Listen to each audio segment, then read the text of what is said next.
প্ৰতিজন অসমীয়াৰ আৱেগৰ ৰঙালী বিহুলৈ মাজত মাত্ৰ কেইটামান দিন বাকী। ব্যস্ততাৰ অন্ত নাই জামুগুৰিহাটৰ ঢোল নিৰ্মাণ কৰা কাৰিকৰসকলৰ। জামুগুৰিহাটৰ টুপিয়াৰ বিনীতা ঢোল ভাণ্ডাৰত ব্যস্ত হৈ পৰিছে কাৰিকৰসকল ঢোল নিৰ্মাণ কাৰ্যত। হেঁপাহৰ ৰঙালী বিহুলৈ মাজত মাত্ৰ কেইটামান দিন বাকী। যিদৰে এতিয়া নাচনী ঢুলীয়াৰ গাত তত নাই, ঠিক সেইদৰে ব্যস্ততাৰ অন্ত নাই ঢোল নিৰ্মাণ কৰা কাৰিকৰসকলৰ। দিনে নিশাই ব্যস্ত তেওঁলোক, গ্ৰাহকেও ভিৰ কৰিছেহি ঢোল ক্ৰয় কৰিবলৈ। টুপিয়াৰ বেনিতা বাদ্য ভাণ্ডাৰৰ নৰেন দাসে প্ৰায় ২৬ বছৰ ধৰি এই কৰ্মৰ জৰিয়তে পৰিয়াল পোহপাল দি চলি আছে। নমস্কাৰ। এইবাৰতো ঢোল নিৰ্মাণৰ কাৰণেতো আমি বহুত দিনৰ পৰা লাগি আছোঁ বাৰু। কিন্তু আমি ৩-৪ মাহ আগৰ পৰা লাগি থাকোঁ। মুঠতে যোৱা বছৰতে এইবাৰ যথেষ্ট ঢোল বনাইছোঁ। ৫০টা ওপৰতে পৰা ৬০টামান ঢোল আছে। কিন্তু এইবাৰ দেখিছোঁ গ্ৰাহকৰ কোনো ভিৰ নাই।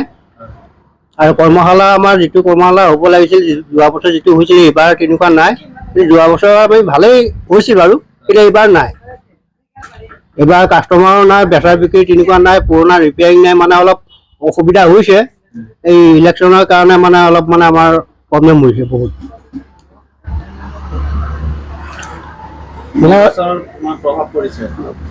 কাৰণে আমাৰ প্ৰভাৱ পৰিছে বাৰু, বহুতেই পৰিছে এইবাৰ। মানে যথেষ্ট পৰিছে, মানে এনেকুৱা আমাৰ মানে এনেকুৱা হ'ব নালাগিছিল। আশা কৰিছিলোঁ আমি ভাল হ'ব বুলি, কিন্তু এনেকুৱা সময়ত মানে নিৰ্বাচনটো পেলাইছে, মানে আমাৰ এতিয়া চলাটো অলপ প্ৰব্লেম হৈ গৈছে। বস্তু বাহানিটো বাঢ়িয়ে আছে বাৰু, যোৱা বছৰতকৈ এইবছৰ অলপ বেছি বাঢ়িছে। ঢোলটো যোৱা বছৰ ৮,০০০, ৮,৫০০কৈ বেচিলে, এইবছৰ মোটামুটি ১০,০০০, ১০,৫০০, ৯,০০০ এনেকুৱা আছে।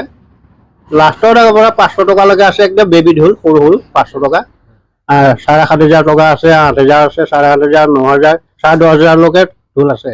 দামী ঢোলবিলাক ১০,৫০০ টকা। কিমান বছৰ ধৰি এইটো কৰ্মৰত জড়িত? মই ২০০০ চনৰ পৰা ইয়াতে বৰ্তমান চলি আছোঁ। এইটো হেৰিয়তে আমি এইটো ক্ষেত্ৰতে চলি আছোঁ। এইটো দ্বাৰাতে পৰিয়াল পোহোঁ আমি চব, হেৰিয়তে আমাৰ এইটোৱে চলি থাকে। গ্ৰাহকবিলাক আহে আমাৰ তেজপুৰ টাউনৰ পৰা আহে, বালিপাৰা, চাৰিদুৱাৰ, নামেৰি, এইফালে ঢেকীয়াজুলি, ৰাঙাপাৰাৰ পৰাও আহে। মানে দূৰৰ দূৰৰ কাষ্টমাৰবিলাক আহে আৰু।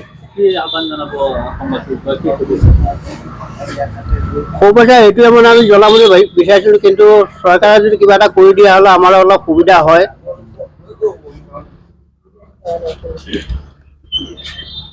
এইবাৰতো তেনেকুৱা বেচা বিক্ৰী তেনেকুৱা নাই, তাকে মানে সন্মুখীন হ'বলগীয়া হৈছে, অসুবিধা বহুত হৈছে।